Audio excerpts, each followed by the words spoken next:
Amados hermanos, esta mañana tenemos que seguir avanzando en este paréntesis que tenemos, pero que es un paréntesis con un propósito no de rellenar, sino de concientizarnos antes de tomar el nuevo libro que este año 2020 tomaremos, un nuevo libro para orientar a nuestra iglesia en ese principio fundamental que todo creyente debe tener presente, que es el compromiso. Ese ha sido nuestro propósito para este año, el poder entender nuestro compromiso. Antes de comenzar, hay una reunión que no se mencionó, que es la reunión de las señoritas, que se hace el día miércoles, o se va a hacer el día miércoles 29 a las 6 de la tarde. Recuerden, las señoritas que están estudiando mentiras que las jóvenes creen, y en esta oportunidad van a tratar un tema muy interesante acerca de los medios sociales, de las redes sociales, ¿no? Entonces es importante que no se olviden que este miércoles, es decir, el miércoles 29, estaremos tratando ese tema, o las hermanas encargadas van a estar tratando ese tema, así que no se lo pierdan. Sobre todo las mamás, traigan a sus hijitas a las 6 de la tarde. ¿Bien, dije? Muy bien. Ahora estamos listos para comenzar en el nombre del Señor con un tema que hemos estado tratando acerca de esta fiesta maravillosa que la iglesia tiene, el tema del bautismo, ¿no? ¿Qué hemos visto hasta ahora, mis amados hermanos? ¿Qué hemos tratado hasta ahora? Bueno, hemos hablado acerca de lo que es el bautismo y hemos tratado de comprender lo que es el bautismo. Por eso el primer estudio que tuvimos hace 2 domingos atrás fue la comprensión acerca del bautismo. ¿Qué implica? Es decir, ¿qué envuelve esto del bautismo? Hemos tratado en la corta hora que tenemos de explicar lo que es este acto. Hemos dicho, ¿cierto?, que el bautismo no salva a nadie. Nadie por bautizarse se salva, sino que aquel que es salvo se bautiza como una forma de obedecer y de mostrar públicamente que él ha venido en forma voluntaria a acatar todas las ordenanzas de Cristo, ha venido a someterse, que todo el mundo sepa que del momento que recibió a Cristo como su Salvador, él se ha rendido, por así decir, a Dios. ¿Qué es rendirse a Dios? Ha levantado la bandera blanca diciendo: yo ya no lucho más con Dios. Dios me ha vencido. No soy yo el que debe dirigir mi vida, es Dios el que la debe dirigir. Posteriormente vimos que el bautismo implica algo muy importante, que el bautismo es una consagración.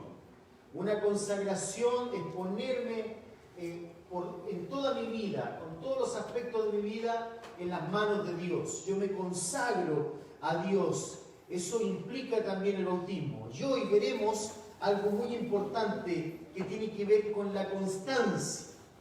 La constancia de lo que implica el bautismo. Es decir, que muchas veces hemos visto lamentablemente personas pasar por las aguas del bautismo. Por eso en nuestra iglesia nosotros somos muy reacios a bautizar así rápidamente, ¿no? Nosotros tomamos un tiempo cuando las personas piden o desean pasar por las aguas del bautismo. Nosotros nos tomamos un tiempo porque muchas veces nos hemos visto con la desagradable realidad y sorpresa de que personas que se bautizan como que después se apagan, ¿cierto? Como una luciérnaga que se enciende y se apaga. No, el bautismo tiene un compromiso y por ende hay una consagración, y esa consagración se expande en el tiempo o continúa en el tiempo. Por eso hablamos de constancia. Es importante definir la palabra constancia para que entendamos en qué consiste el estudio que vamos a tener a continuación. ¿Qué viene a nuestra mente cuando hablamos de constancia? ¿Qué es lo que viene a nuestra mente cuando hablamos de constancia? Bueno, la palabra constancia en el español es una palabra que viene del latín, formada particularmente por un prefijo, ¿cierto? Un prefijo es una palabra que viene antes, y entonces esa palabra en el latín es la palabra con.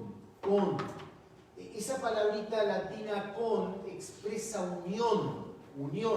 El verbo stare, es decir, la palabra latina constare, El verbo stare es estar estacionado o parado. La idea, particularmente de esta palabra, expresa la cualidad de estar con alguien sin moverse.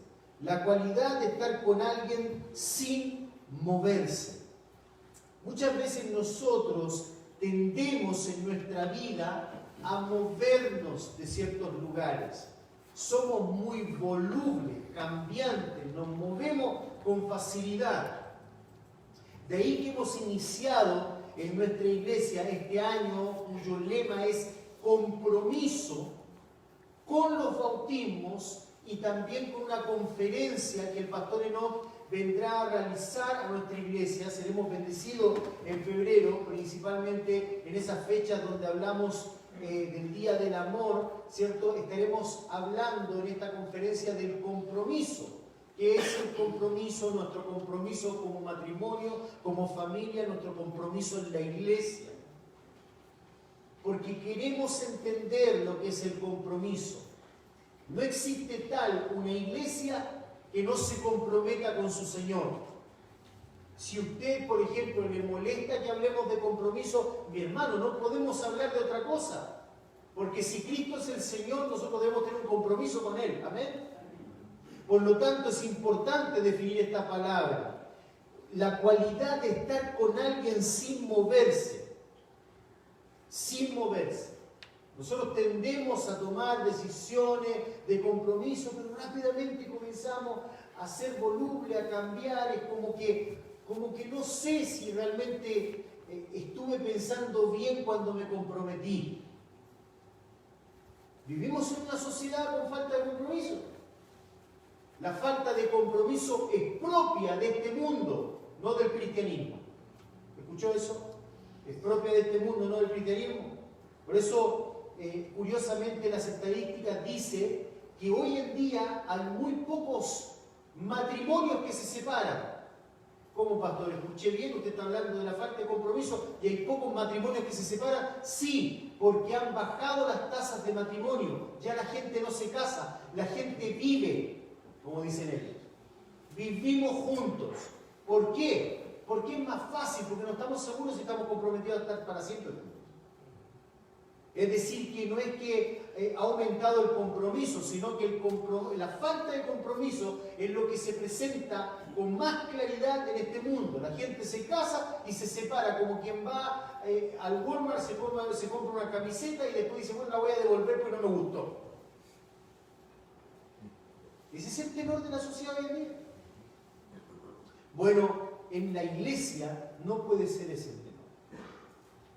Ese es uno de los problemas más frecuentes, lamentablemente, que vivimos en las iglesias. Cuando hablo de iglesias, si bien hay una sola iglesia, el cuerpo de Cristo, estoy hablando de las iglesias cuando se muestran o se presentan o se manifiestan localmente. Nuestra iglesia es parte de la Iglesia Universal de Cristo, pero se manifiesta localmente aquí en la iglesia de Macedonia, aquí en Halland, Michigan. Ese es uno de los problemas más frecuentes en la iglesia de hoy, la facilidad con que nos movemos de nuestras convicciones. Permítanme hablar acerca de Ignacio de Antioquía, pastor y mártir del primer siglo. Ignacio de Antioquía, que se presume que pudo ser discípulo directo de los apóstoles porque fue inmediatamente uno de los líderes posterior a la muerte y martirio de los apóstoles. ¿Sabes? Ignacio de Antioquía, este mártir del primer siglo, escribió lo siguiente, y yo quiero que analicemos lo que él escribió. Escribió refiriéndose acerca del bautismo. Déjenme decirle algo, hoy vamos a hablar en nuestro tercer estudio acerca del bautismo, muy poco acerca del bautismo. Te dirá, ¿cómo vamos a hablar del bautismo sin hablar mucho del bautismo? Porque después usted entenderá la importancia del bautismo en todo lo que vamos a hablar. Pero note lo que Ignacio de Antioquía dice, y hace alusión allí al bautismo. Dice, ninguno de ustedes sea un desertor, dice. Está hablando a la iglesia. Ninguno de ustedes sea un desertor, uno que se arranca o se aparta de la iglesia. Ninguno de ustedes sea un desertor, decía Ignacio de Antioquía. Mantén tu bautismo. Nota lo que está diciendo. Mantén tu bautismo. Alguien si quiere leer literalmente esto, es decir, ¿Tengo que permanecer todo el tiempo bajo el agua? ¿Imaginan ustedes que bautizamos todo el tiempo bajo el agua? Yo le bromeaba hoy día a los hermanos que estaban para bautizarse y les decía, mira, yo quiero que me den una lista de los pecados, porque dependiendo de la lista de los pecados son los minutos que usted tiene que estar abajo. No, no es así. ¿Qué está diciendo entonces Ignacio de Antioquía? Mantén tu bautismo. Mira lo que dice, como armamento.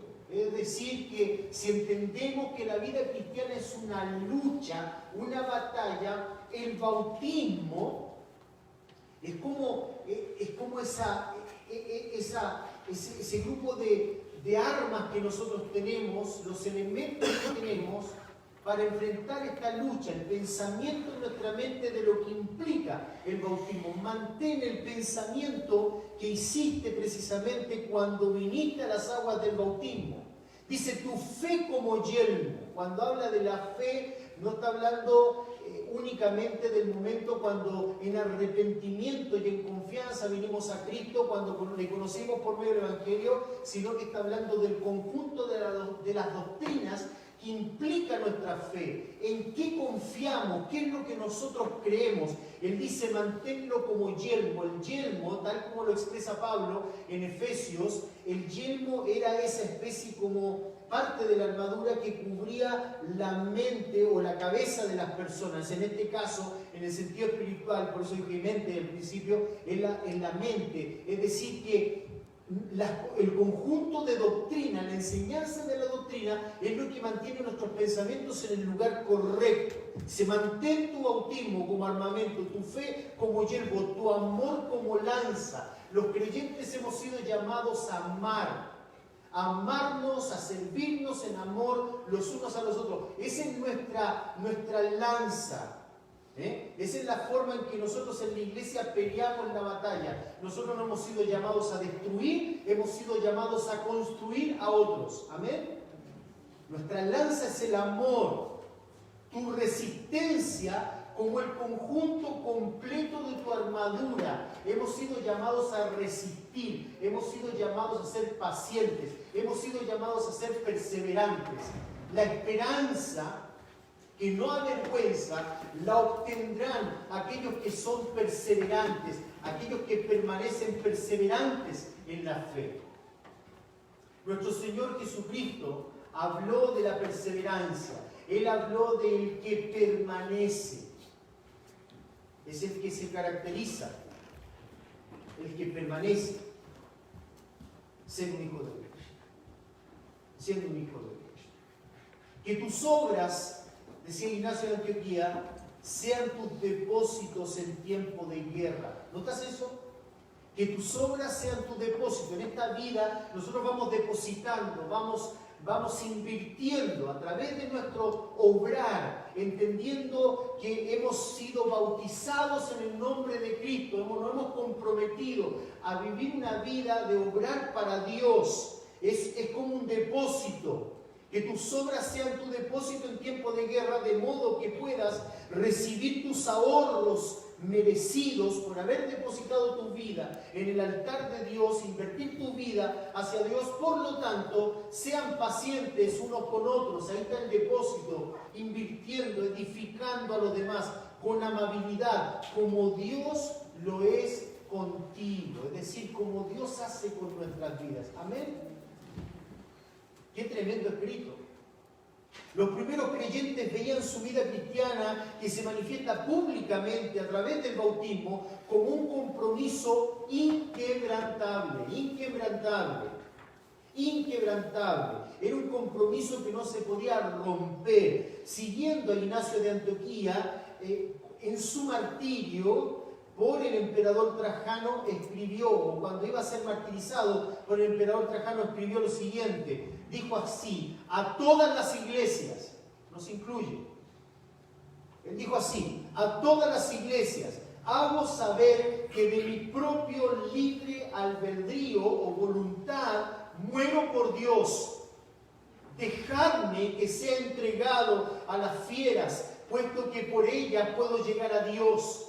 Todos sabemos que en la historia de la iglesia los romanos martirizaron a los cristianos enviándolos a los circos romanos, a un espectáculo donde soltaban fieras salvajes, leones, osos, y los cristianos morían en esos lugares por causa de su fe. Dice la historia que los romanos no podían creer, mirando ese espectáculo sangriento donde las fieras destrozaban el cuerpo de los cristianos, y no se podían explicar cómo estos se abrazaban y cantaban himnos gozosos de morir por Cristo. Dejadme que sea entregado a las fieras, dice Ignacio, puesto que por ellas puedo llegar a Dios. Soy el trigo de Dios y soy molido por los dientes de las fieras, para que pueda ser hallado pan puro de Cristo. Antes, decía él, atraed a las fieras para que pueda ser mi sepulcro. Entonces seré verdaderamente un discípulo de Jesucristo, cuando el mundo ya no pueda ver mi cuerpo, porque habré sido entregado como un sacrificio santo para Dios. Esto quedó registrado en su carta a los Romanos, inciso 4. Esto, hermano, es constancia, compromiso. Por si no entendió la definición, entiéndala por el ejemplo de un mártir. Hoy nos molesta que nos inviten a la iglesia. Hoy nos pone los pelos de punta cuando tenemos que ir a una reunión de la iglesia. Cuando nos mandan un texto y nos dicen, recuerda que hoy hay reunión de matrimonio, recuerda que hoy hay reunión de esto, recuerda que como que nos paran los pelos de punta, como que hasta cuándo nos molestarán. Estamos muy lejos de lo que es ser un cristiano, como lo entendían en el primer siglo. Y por eso nuestras vidas son como son, con falta de compromiso. Compromiso. ¿Compromiso con quién y con qué es la pregunta? Bueno, con Cristo y su cuerpo, la iglesia. Vamos a Efesios capítulo 4. Allí vamos a ahondar un poco en nuestro estudio. Antes tenemos que explicar básicamente lo que Pablo está diciendo en los primeros 5 versículos de Efesios. Pablo ya en los primeros 3 capítulos del libro de Efesios nos ha hablado del misterio del Evangelio, nos ha hablado de la implicancia maravillosa espiritual que nosotros no vemos, no podemos apreciar, ese misterio maravilloso en que el Señor, que nos eligió antes de la fundación del mundo, nos ha puesto en un cuerpo maravilloso llamado la iglesia. Nosotros estábamos muertos en nuestras miserias, pero Cristo nos amó y entregó su vida por nosotros y nos dio vida juntamente con Cristo. En Cristo tenemos todos los tesoros de la eternidad, todos los tesoros que son de Dios, somos coherederos con Cristo. Esa es una obra maravillosa. Y esa obra maravillosa se manifiesta aquí en la tierra a través de la iglesia. Y en el capítulo 4, Pablo nos va a comenzar a hablar acerca de esa obra que se manifiesta visiblemente en la iglesia local. ¿Captaste eso? Porque tengo que ser rápido, tenemos 1 hora para estudiar esto. Yo esta mañana estaba con mi esposa y le decía, Sandra, si yo tuviera que explicar en mi falencia, en mi falta de entendimiento y en mi poca capacidad, solamente el versículo 1 del capítulo 4 me llevaría muchísimo tiempo para entender los verbos que están allí, para comprender las implicancias, la profundidad teológica, y tenemos que hablar de tantas cosas en 1 hora. Efesios capítulo 4 es un texto maravilloso. ¿Cómo comienza? Dice, yo pues preso en el Señor os ruego que andéis como es digno de la vocación con que fuisteis llamados. ¿Qué es lo que Pablo está diciendo acá? Bueno, primero él está hablando acerca de su propia vida y su compromiso con Dios.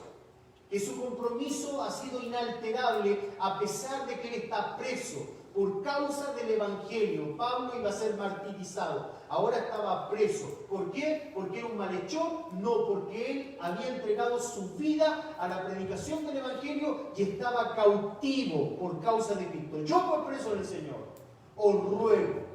Ese ruego es el verbo principal en el texto. De ahí nace toda la enseñanza de Pablo. Es la palabra parakaleo en el griego, es decir, llamar cerca. nosotros podemos entender esta palabra, que es una palabra no de pedir, ¿cierto?, de una manera prácticamente humillante, ¿será posible que tú puedas vivir como es digno? No, es una llamada de atención.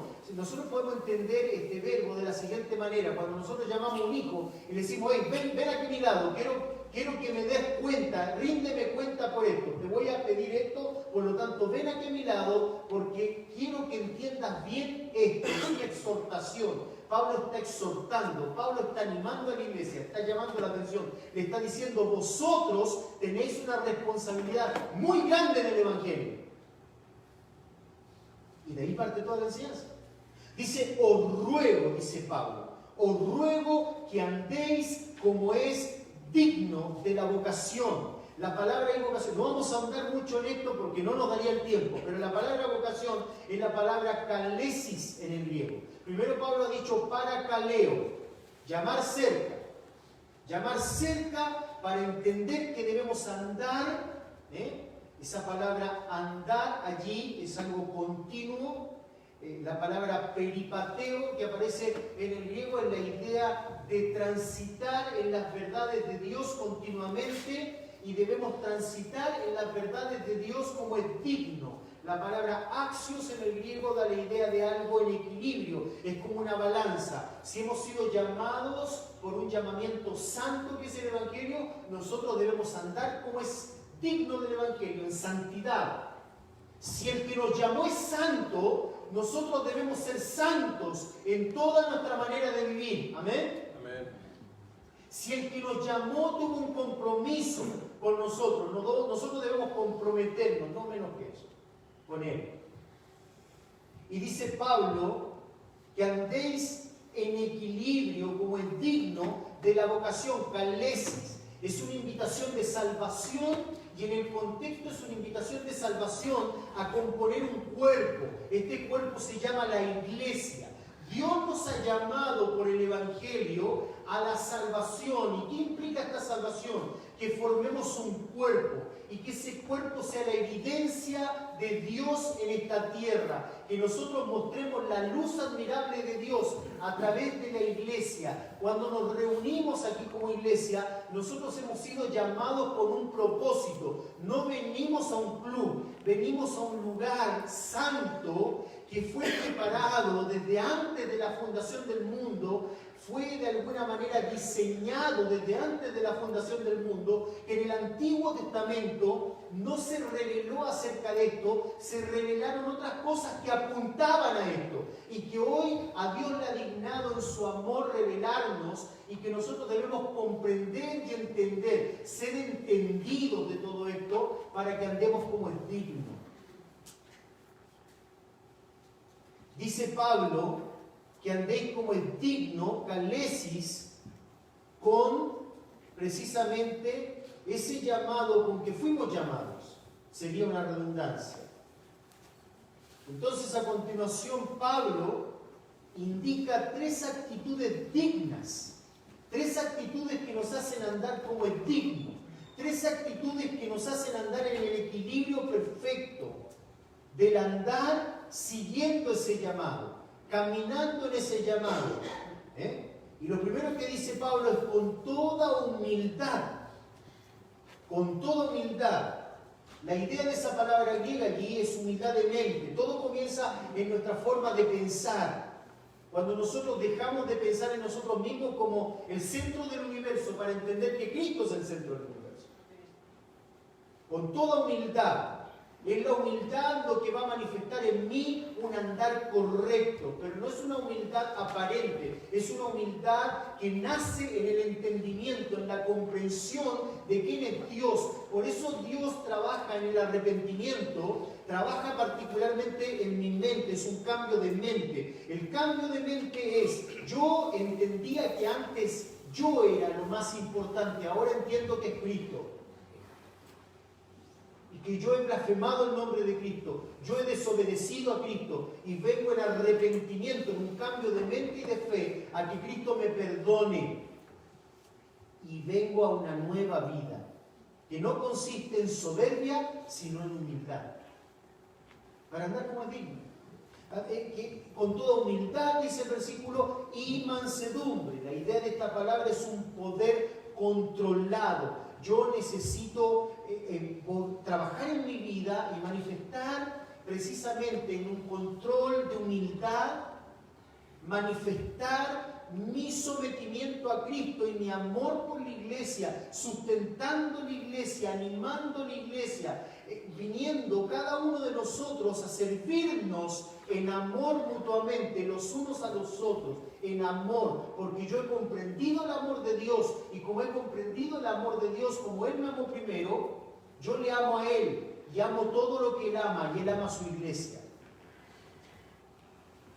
Soportando con paciencia. La idea en el griego es sostener, esperando y dejando en las manos de Dios un cambio. La paciencia a la que se refiere aquí es un espíritu que no se rinde, es un espíritu que no para de decir: yo te perdono porque hay un propósito en ti, yo te perdono, y si 7 veces te tengo que perdonar, como dijo Cristo, yo 7 veces te perdono, y si 70 veces 7 lo debo hacer, yo lo hago, porque así como Dios está obrando en ti, está obrando en mí. Así como yo necesito amor, tú necesitas amor. Yo necesito la paciencia de Dios y la misericordia de Dios, y tú la necesitas. Y por tanto nos servimos en amor los unos a los otros, en paciencia. Eso es andar como el digno, en humildad, mansedumbre y paciencia. Los unos a los otros, en amor. Ahí está el motor. Versículo 3, solícitos en guardar la unidad del Espíritu en el vínculo de la paz. Nosotros no gestionamos la unidad del Espíritu. El Espíritu nos ha tomado y nos ha sumergido en el cuerpo de Cristo, por lo tanto es el Espíritu el que produce la unidad, pero somos nosotros, el cuerpo de Cristo, el que la mantenemos. Mi hermano amado, tú jamás te vas a liberar de aquel hermano que tú miras de reojo y dices: no me cae bien este hermano. Si tú eres un cristiano y eres un cristiano verdadero, tú por la eternidad estarás con él. Así que acostúmbrate a él. Pero a veces nuestra falta de amor y nuestra falta de entendimiento nos lleva a pelearnos entre nosotros, a no servirnos entre nosotros, a enajenarnos el uno del otro, y la iglesia pierde. En el vínculo de la paz, es decir, esas virtudes logran hacer visible la unidad. Versículo 4, a continuación Pablo enumera 7 elementos de la unidad que se centran en las 3 personas de la Trinidad. Dice Pablo: un cuerpo y un espíritu, como fuisteis también llamados en una misma esperanza de vuestra vocación, un Señor, una fe, un bautismo. Y ahí recién comenzamos a mencionar lo que nos ha convocado a entender por qué es el bautismo tan importante en toda esta obra maravillosa. Y no vamos a leer el último texto, lo vamos a dejar en punto suspensivo porque vamos a parar allí, en el bautismo. Pensemos en él. ¿Qué es lo que vemos cuando nosotros venimos acá a la iglesia? ¿Qué es lo que nosotros vemos? No me diga, por favor, hermano, lo primero que veo cuando llego a esta iglesia es un auto estacionado. Pero no me diga eso. Lo primero que, mire hermano, yo apenas llego, lo primero que veo es, en mi mente, lo primero que ¿habrán preparado el café? Porque es cierto, uno viene, hay algunos que dicen: no, antes saludarte el café, las donas. No, hablemos más allá. ¿Qué es lo que usted ve cuando viene acá? ¿Qué es lo que usted ve, mi hermano? ¿Sabe? Muchas veces nosotros no nos damos cuenta de lo que estamos viendo. Nosotros pensamos que ver algo implica algo tan sencillo y no nos damos cuenta que ver algo es mucho más de lo que vemos. ¿Qué vemos o qué pensamos cuando venimos a la iglesia? Somos testigos de esta gran obra que Pablo nos está queriendo decir. Yo quiero que tú entiendas lo que significa ser parte de la iglesia. Muchas veces no nos percatamos de lo que esto significa. C.S. Lewis, en Mero Cristianismo, explica qué es lo que nosotros vemos cuando hablamos de algo. Y él da como ejemplo una mesa. Para que entendamos que muchas veces nosotros pensamos que entendemos algo y que desde nuestro punto de vista es algo muy sencillo. Pero ¿qué es lo que nosotros decimos cuando vemos una mesa? dice C.S. Lewis, y lo cito textualmente, las cosas que no son sencillas solo lo parecen.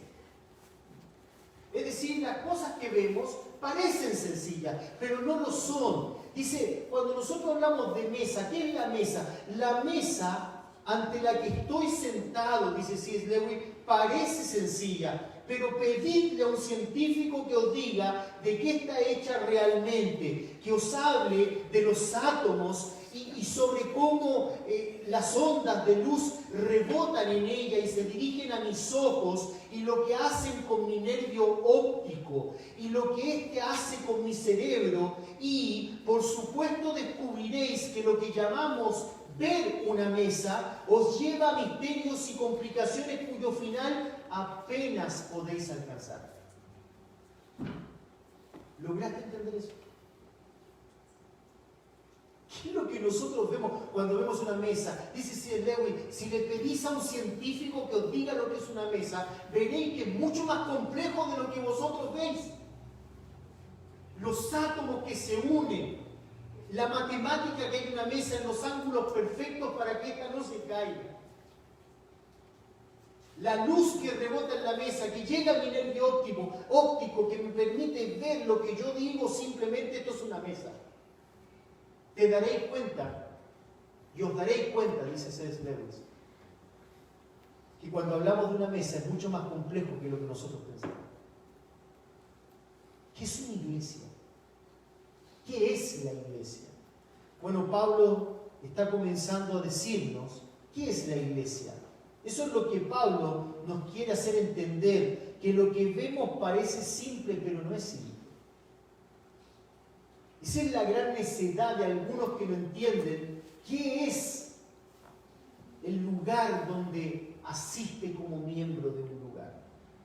¿Sabes? Si nosotros entendiéramos claramente lo que eso significa, no seríamos esos fluctuantes que vienen, que van, que de pronto creen que la iglesia es como un club social. Se enojan con cosas intrascendentes, que si me saludó o no me saludó, si el café estaba frío, el café estaba muy cargado, o si esta vez no habían donas, o si estaba muy caluroso, o si estaba muy frío. Hermanos, si nosotros entendiéramos lo que es la iglesia, ¿sabes qué? Nos levantaríamos muy temprano, a las 5:30 de la mañana, para meditar antes de venir a la iglesia y entender lo que eso significa. No estaríamos en nuestra cama dándonos vueltas, diciendo, iré o no iré. Si entendiéramos lo que es la iglesia. Pablo tiene que explicarnos, porque de alguna manera siempre existe la sospecha que no entendemos lo que eso significa. No lo entendemos. Pablo dice, en esta obra hay un cuerpo, dice Pablo. Dice un cuerpo. Versículo 4, un cuerpo. Lo primero que Pablo nos dice, la importancia de la iglesia, su cuerpo, la importancia de la iglesia. ¿Entiendes eso? Ya Pablo nos ha dicho en Efesios capítulo 1, versículo 22, y sometió todas las cosas bajo sus pies, esto es Cristo, y lo dio por cabeza, Cristo en la cabeza, sobre todas las cosas a la iglesia, la cual es su cuerpo, el de Cristo. Y dice Pablo, la plenitud de aquel que todo lo llena en todo. Esa frasecita nomás, mi hermano, ha sido de controversia a través de los años en la historia de la iglesia. ¿Qué quiso decir Pablo con esto?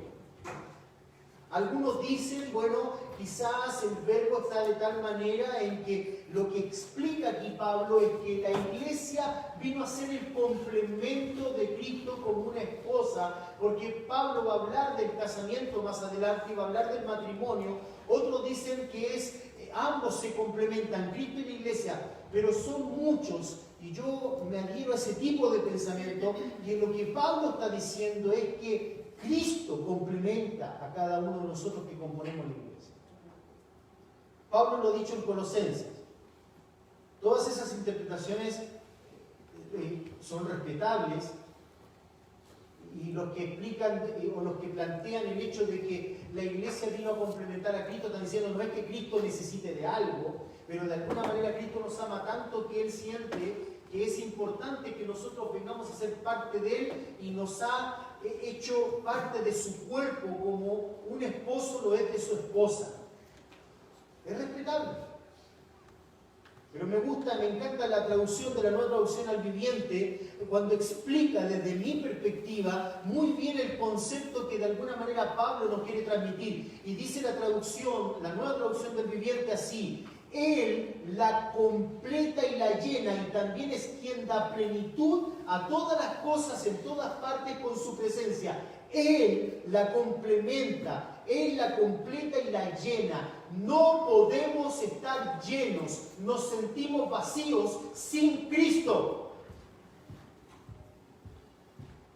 Hermanos, si Pablo dice que ese complemento lo va a decir en el contexto del texto, lo va a decir en el contexto del texto.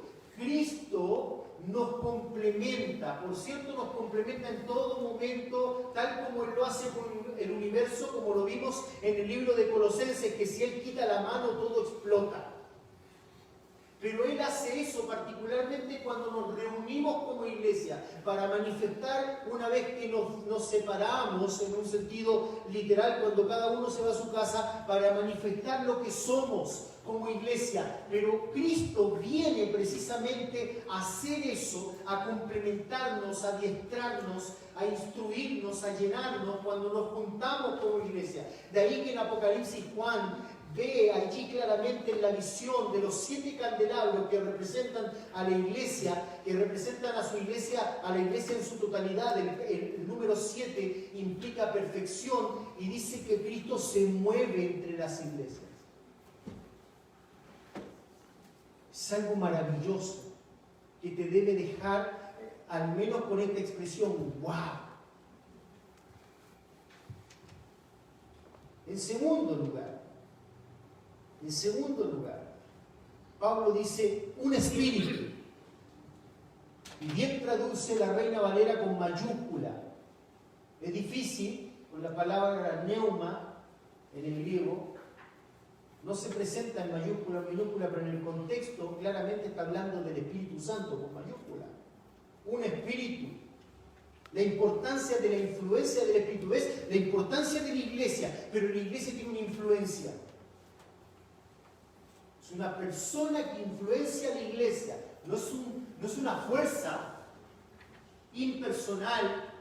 Es una persona. El Espíritu que influencia. La importancia de la influencia. Su Espíritu.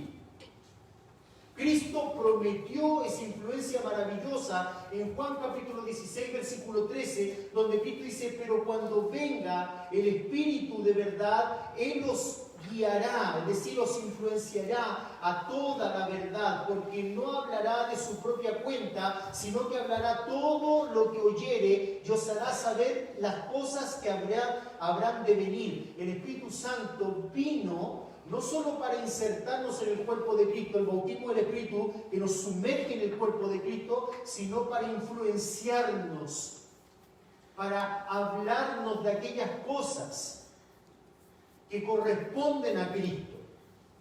Hay muchos textos para hablar de esto, pero otro más, Romanos capítulo 8, versículo 5, dice: porque los que son de la carne piensan en las cosas de la carne, pero los que son del Espíritu, en las cosas del Espíritu.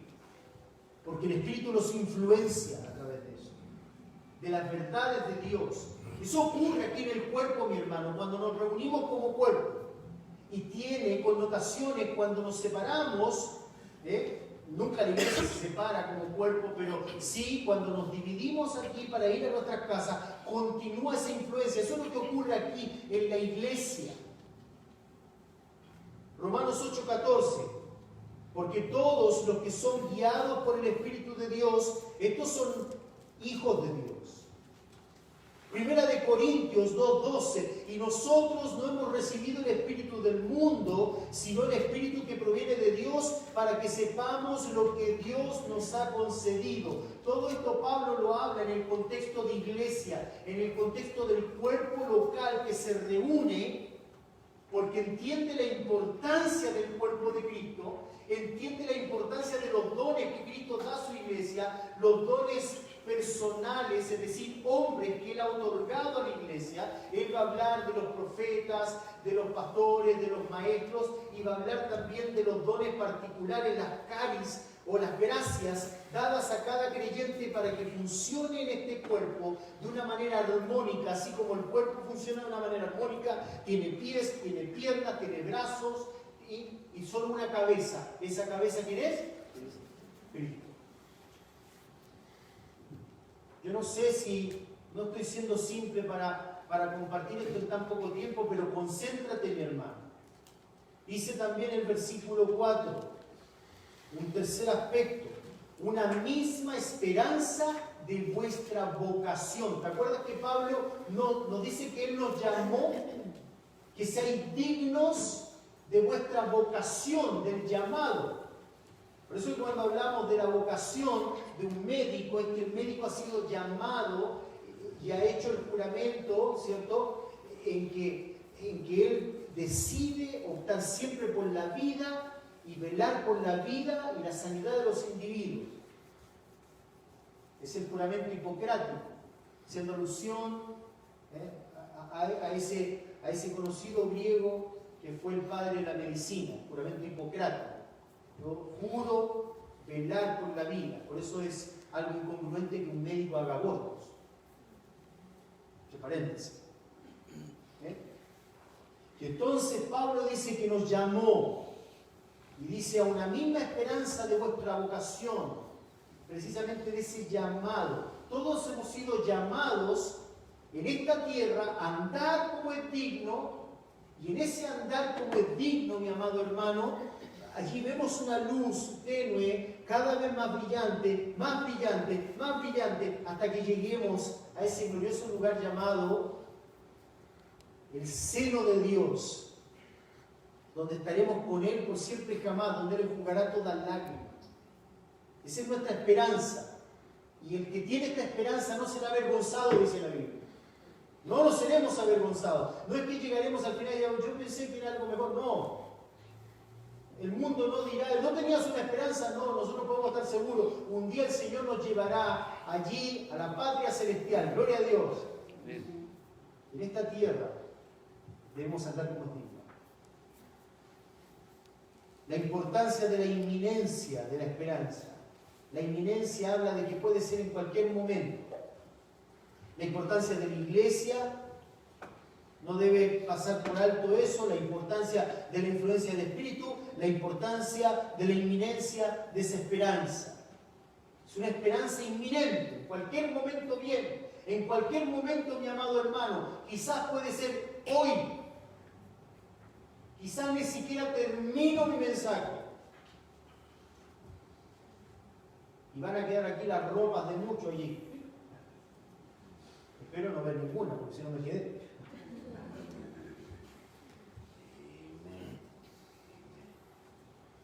Una misma esperanza. Cuán importante es tener presente nuestra esperanza mutua, mi hermano.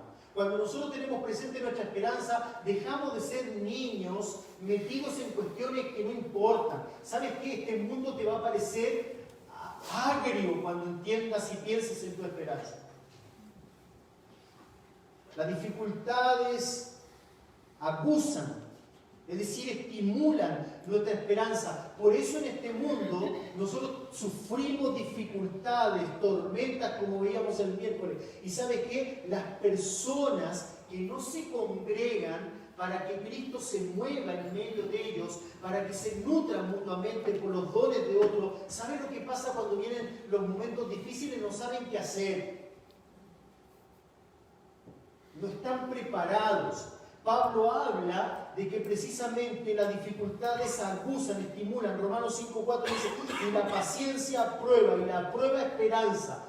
Cuando nosotros somos probados, entonces nosotros entendemos que Dios no nos creó para este mundo, que este mundo es hostil, que en este mundo no queremos estar, pero permanecemos firmes porque sabemos que un día dejaremos de llorar, un día se terminarán las lágrimas.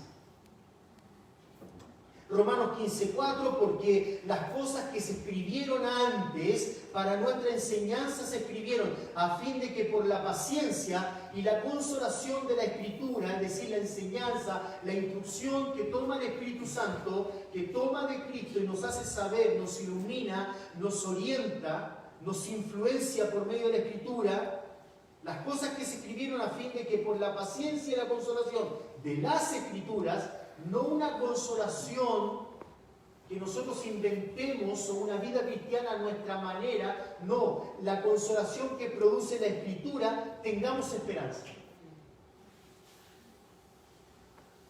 Pablo anhela que entendamos esto.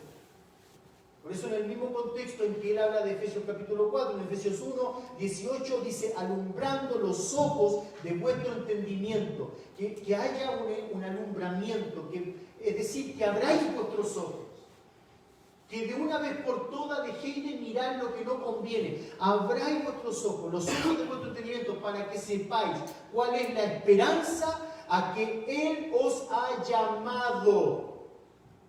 Cristo por medio del Evangelio nos llamó no a que tengamos una vida de prosperidad como algunos ineptos, como algunos torpes, como algunos malvados pecadores que predican el Evangelio de la prosperidad, que serán condenados en el infierno porque han traído en vez de luz, oscuridad al verdadero Evangelio. Como algunos que no entienden lo que significa la predicación del Evangelio. Para que sepáis cuál es la esperanza a que Él os ha llamado y cuál es la riqueza de la gloria de su herencia en los santos. Tenemos una herencia maravillosa, hermano. Por eso Pablo habla de la esperanza. La importancia de esa inminente, en cualquier momento, esperanza que se nos viene. Hoy es un día menos. Bendito el Señor. Versículo 5, un Señor. Nota como Pablo no antojadizamente ha puesto estas cosas en orden. Pablo ha ido desarrollando un pensamiento. Lo dice, hey, no pierdas de vista la iglesia. No pierdas de vista la iglesia, dice Pablo. Si todo esto ocurre en la iglesia, dice Pablo.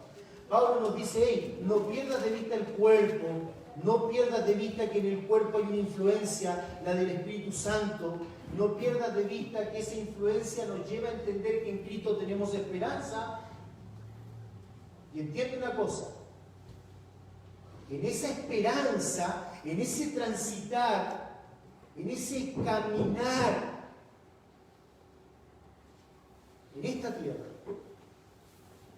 hay solo un Señor. Un Señor. Solo Él nos toma en esta vida y nos hace transitar. Separados de mí, nada podéis hacer, dice el Señor. Hay solo un Señor. La importancia del imperio de Cristo. Cristo no es un reyecito que vino aquí, por allá, como muchos hubieron en la historia. Él es el Rey del universo. Y a Él debemos venir y postrarnos obligadamente. No nos pertenecemos.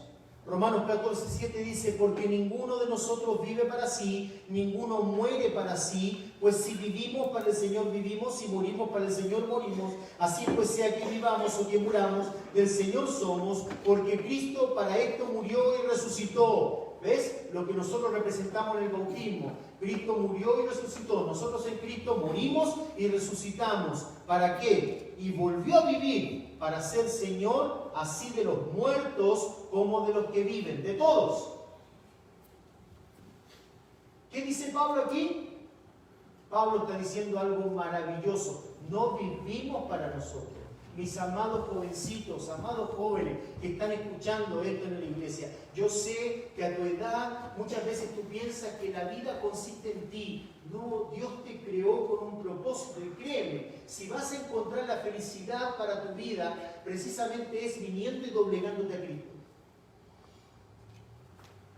Como decía nuestro querido Salomón cuando estudiamos Eclesiastés. Van a venir momentos en la vida donde habrás de pensar acerca de tu vida y donde dirás, valió la pena seguir a Cristo desde mi juventud. O tal vez tendrás tristeza por no haber seguido a Cristo desde tu juventud. Pero va a venir el momento donde la juventud se va a ir,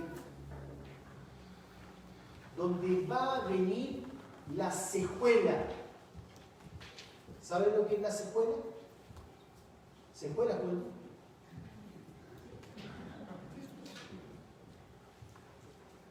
Y habrás deseado haber seguido los consejos que te llevan a Cristo. No vivimos para nosotros. Dice Pablo que debemos vivir para el Señor, porque Él es el Señor de los vivos como de los muertos. Es decir, de los que partieron de este mundo y de los que están en este mundo. Versículo 5, y el quinto aspecto que Pablo nos menciona acá es una fe. Si tenemos al Señor como nuestro guía, no podemos seguirle a nuestra manera. Hay una fe. Una sola fe. Cuando hablamos de fe, estamos hablando del conjunto de doctrinas que Él, que encargó a sus apóstoles establecer. Ahora, tomando esas doctrinas, Él nos lleva a su señorío comprendiendo esas doctrinas. La importancia de la instrucción. ¿Dónde ocurre eso, mi hermano? ¿Qué estamos haciendo aquí? ¿Tú te das cuenta que en nuestra iglesia nosotros no hablamos 10 pasos para hacer un matrimonio feliz? 20 pasos para ser alguien que no tiene depresión. No, porque tú serás feliz. En ti no habrá depresión. En ti no habrá carencia, porque Cristo, ¿qué? ¿Viste lo que veíamos al principio? Cristo vino a complementarnos, Cristo vino a llenarnos. En Él estamos llenos. Cuando le conocemos a Él, cuando venimos a Él, a la iglesia, para ser instruidos, por eso Pablo en el contexto dirá que hay ciertos hombres que son otorgados a la iglesia. No hay gloria en ellos, la gloria es de Cristo, que han sido preparados para enseñarnos en la iglesia. Esta mañana, en la escuela dominical, tú fuiste enseñado por un hombre que es un regalo para ti. Hay ciertos hombres que tú los miras y no das un peso por él. Tú miras a Frankie caminando por la calle y dices, ¿quién es? ¿Quién es? ¿Lo ves? Capaz que no das un peso. ¿Ves a la gente que está sirviendo? No das un peso por ello. Pero sin embargo, él en el púlpito te instruye y te hace entender las verdades de Dios. ¿Por qué? ¿Hay una gloria en él? No, la gloria es de Cristo. Cristo otorgó dones a su iglesia, hombres a su iglesia, para que su iglesia crezca, para que su iglesia sea ministrada, para que su iglesia sea llenada. Y dio dones a cada uno de nosotros para que nos sirvamos los unos a los otros en distintas áreas. Y Pablo dice, una fe, la importancia de la instrucción. Judas nos da la respuesta concisa cuando nos preguntamos qué es lo que Pablo está diciendo cuando habla de la fe. Una respuesta concisa, específica, breve. Mira lo que dice Judas 3. Nota lo que dice Judas 3. Es decidor de esta verdad que Pablo nos está transmitiendo. Judas 3 dice lo siguiente: amados, por la gran solicitud que tenía de escribiros acerca de nuestra común salvación, me ha sido necesario escribiros exhortándoos que contendáis ardientemente por la fe que ha sido una vez dada a los santos. Conjunto de doctrina dada a los santos. Versículo 4. Porque algunos hombres han entrado encubiertamente lo que desde antes habían sido destinados para esta condenación, hombres impíos que convierten en libertinaje la gracia de nuestro Dios y niegan al Dios, el único soberano, y a nuestro Señor Jesucristo. ¿Sabe lo que está diciendo allí Judas? que hay algunos hombres que entran en la iglesia con enseñanzas incorrectas, que nacen de un corazón pecaminoso, que vienen y te dicen tú puedes vivir como quieras. Pero la doctrina que ha sido dada una vez a los santos es una doctrina que te lleva a entender que hay solo un Señor y que ese Señor debe ser entendido por medio de la instrucción de esa fe, para que entendamos entonces cómo debemos vivir honrando a ese Señor. Pablo no nos da en forma caprichosa el orden de las cosas. Una iglesia donde todos debemos venir de una manera constante, no dejar de congregarnos, como algunos tienen por costumbre. De allí parte todo lo que el Señor está haciendo en nuestra vida. De allí parte, donde se manifiesta, donde Él nos va llenando, donde Él nos va complementando, donde Él nos va preparando.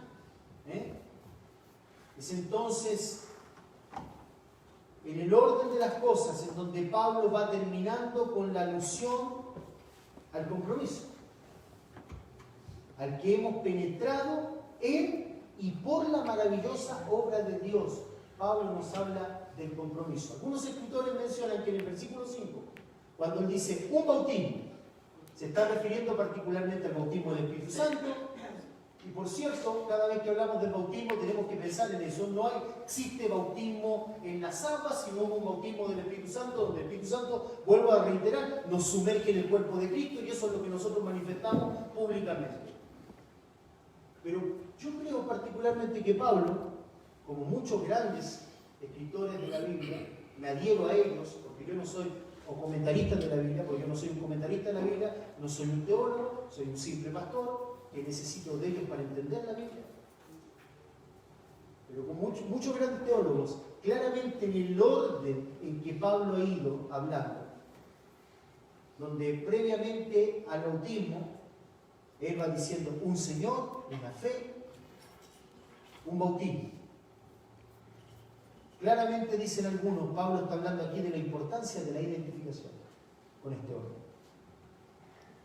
La importancia de la identificación. El bautismo es el acto o rito público en el cual uno toma el paso inicial de seguir a Cristo. Lo ha hecho secretamente cuando ha venido delante de Cristo en arrepentimiento diciendo, sí, basta de mí, ahora tú. Es el testimonio público del resultado de la fe en el Señor y de la decisión de pertenecer a Él y a su cuerpo. Si entendemos el contexto, Pablo ha hablado de la unidad del cuerpo. Por eso no es de extrañar que haga alusión al rito del bautismo en que un creyente públicamente se identifica con ese cuerpo. Yo vengo y me identifico con el cuerpo. Yo vengo y digo, sí, yo ahora no soy un solitario, yo pertenezco a una iglesia local. Cuando el Señor Jesucristo dijo, ve y llama a la iglesia, si tal persona no anda como es digno, si tal persona no anda de acuerdo a la fe, ve y llama a la iglesia. Primero ve y confróntalo. Si no te entiende, ve y llama a los testigos. Si no entiende con esos dos testigos, ve y llama a la iglesia. ¿A qué iglesia se refiere? ¿A la iglesia de YouTube? Nosotros, el cuerpo, aquí visible. Cuando hay disciplina en un miembro que no anda como es digno, porque hemos sido llamados a andar como es digno. ¿Ves? Si una persona se enrola en el hecho de decir, yo vengo, me bautizo, yo pertenezco precisamente a este cuerpo me puede pedir, me puede demandar, me puede pedir cuenta. Eso fue la última reunión que tuvimos hoy con los que se van a bautizar. Quiero que todos ustedes sepan que lo último que le dije a la gente que se iba a bautizar es si estaban seguros de lo que estaban haciendo y que esta era su última oportunidad para decir, no, mire, yo prefiero esperar un tiempo más. Incluso les dije, piénsenlo bien. Alguien dirá, pero pastor, la idea es que se bauticen. No. La idea es que entiendan lo que eso significa. Alguien puede decir, pero pastor, va a ser lindo que se bauticen, total, en el camino van entendiendo. No. Ten imaginas tú firmar un contrato tan grande? Los que han comprado casa me entenderán, que te llegan con un montón de papel. Parece que lo hicieran con tu qué, para que tú lo entiendas. No, una persona que al menos quiere saber bien lo que va. Trata de entender todo. Trata de comprender todo. Trata de leer la letra chica. Porque una vez que firmaste, olvídate. La firmaste. Es que yo no entendí. El banco te dice, el problema es suyo. El Señor quiere que entiendas que Él no pone letras chicas. Él reveló claramente lo que es su iglesia. Y Él dice, o eres o no eres. Si vienes a bautizarte identificándote con este cuerpo es porque tienes un compromiso. De ahí la gran necedad de algunos que sin entender lo que eso significa, como si estuvieran hablando con un simple hombre, sin entender que es Dios, como bien dice Salomón, si vienes a la casa de Dios, guarda tu pie, escucha, comprende lo que eso significa. No seas como los necios que vienen y se comprometen, no saben que están haciendo mal. Y como vimos en la hora silenciosa en estos días, Moisés fue infectado por el pecado del pueblo, pero él no le pudo decir a Dios, pero tú entiendes, ellos me hicieron tropezar. No, tú debes ser consciente que todos nosotros debemos dar cuenta por nuestras faltas. Hayamos sido conscientes o no, tenemos que dar cuenta por nuestras faltas. Amén. Y hay una falta cuando alguien dice ser miembro de una iglesia y vive como si no fuera miembro de una iglesia. Cuando en el trabajo no pueden ver en él un cristiano, cuando en la escuela no pueden ver en él un cristiano, cuando viene a la iglesia, se compromete para ser miembro y de una manera tan libre se desliga de la iglesia como que se desliga de una camisa sucia. Eso no es cristianismo. Eso es paganismo, hermano.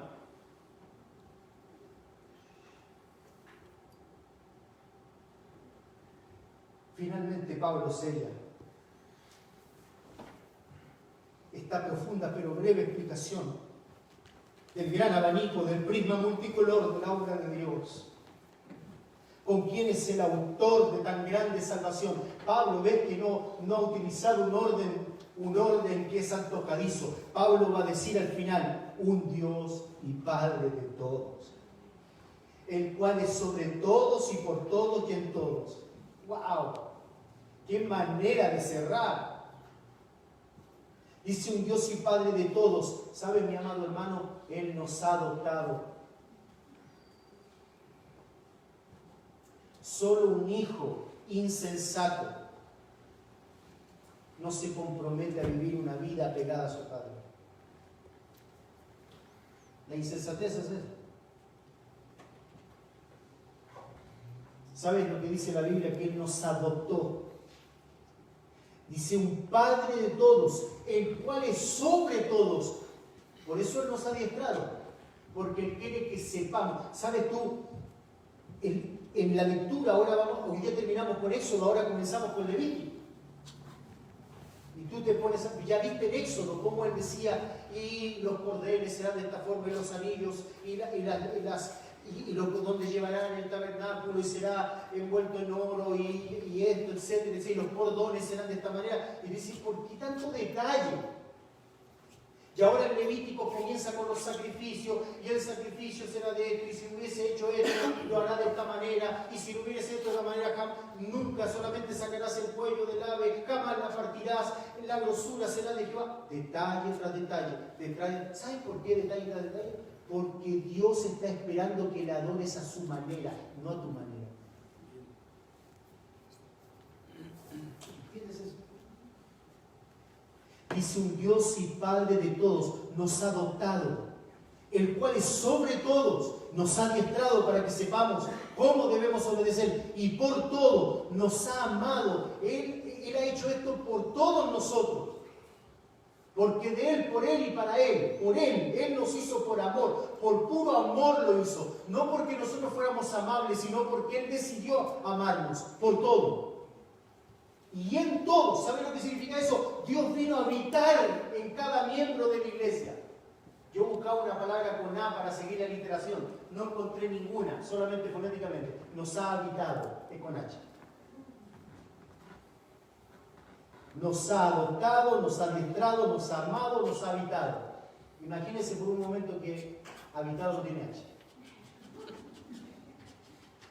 Me di vuelta, me pegué cabezazo, créanme. No encontré ninguna. Si alguien me encuentra, dígame, porque me desesperé. No. Qué maravilloso, nos ha adoptado, nos ha adiestrado, nos ha amado. Él nos ha habitado, mi hermano. Dios vino a habitar. ¿Sabes? Cuando tú estás viviendo una vida de falta de compromiso, Él está allí, si tú eres un hijo de Dios. Cuando tú estás viendo lo que no tienes que ver, cuando tú estás diciendo lo que no tienes que decir, cuando dices de una manera tan como si no hubiese pasado nada, perdone que dije esa grosería, pero perdone, no quise decirla. Y a veces digo grosería, a veces digo malas palabras. No, cuando tú dices malas palabras, debes recordar que Dios habita en ti. Cuando haces lo que haces, cuando miras lo que miras, cuando dices lo que dices, Dios habita en ti, jovencito. Dios está siempre presente. Él está siempre presente, quieras o no. Los ojos de Jehová están en todo lugar, pero mucho más detestable y censurable, digno de juicio, es cuando un creyente que es la habitación de Dios mismo, porque Dios vino a estar en todos, vive una vida de pecado y de falta de compromiso. ¿Ves? Por eso menciona primero el bautismo, tu compromiso con Dios. Porque entiende, el Dios y Padre de todos es sobre todos, a través de todos obra y está en todos.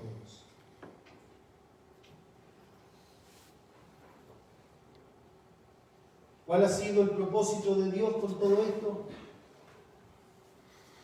Dice el versículo 12 terminando, a fin de, lo hace por medio de su Hijo Cristo, a fin de perfeccionar a los santos para la obra del ministerio, para la edificación del cuerpo de Cristo. Mira si aquí no hablamos de constancia, mira si aquí hablamos de creyentes que por un tiempo se entusiasman en la iglesia y después se van. Hasta que todos lleguemos a la unidad de la fe y del conocimiento del Hijo de Dios, a un varón perfecto a la medida de la estatura de la plenitud de Cristo, para que ya no seamos niños fluctuantes llevados por doquiera de todo viento de doctrina, por estratagemas de hombres que para engañar emplean con astucia las artimañas del error, sino que siguiendo la verdad en amor, crezcamos en todo en aquel que es la cabeza, esto es Cristo. Y añado, con el permiso de las Escrituras, la cabeza que es Cristo y nosotros su cuerpo. Amén. Eso somos. Eso somos. El cuerpo de Cristo. ¿Hay aquí alguien que se podría levantar diciendo, pero qué tiene que ver esto con el compromiso? ¿A qué te refieres con compromiso? Si hubiera alguien que pensara así, hermano, yo te pido, te imploro, ve al médico, tienes un problema. No solo de entendimiento, de contra falta de entendimiento. Y eso que simplemente fuimos por encimita, porque para entrar en una profundidad necesitaríamos horas aquí para estudiarlo. Puesto sentido.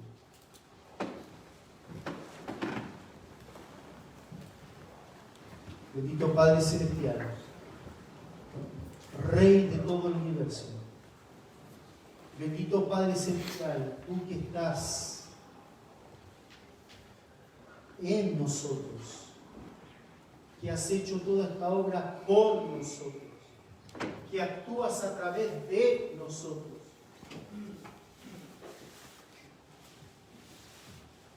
Haznos entender tu verdad, Señor. Gracias por Cristo, nuestro Señor, quien es nuestra cabeza, nosotros su cuerpo. Gracias, Señor, por Cristo, nuestro Señor, al cual venimos como iglesia y decimos y juramos lealtad.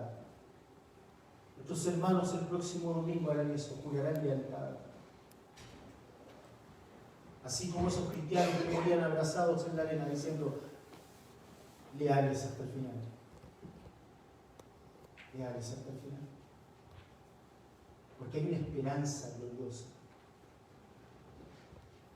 Porque tenemos una fe. Todos entendemos que hay una esperanza. Porque tenemos un Señor que entendemos que debemos ser leales. Y el bautismo es la manifestación pública de que esa es mi lealtad hasta el final. Yo he muerto a este mundo y vivo para Cristo. A Él sea la gloria por los siglos de los siglos. Amén. Y la iglesia dice, amén. El Señor les bendiga, mis amados hermanos.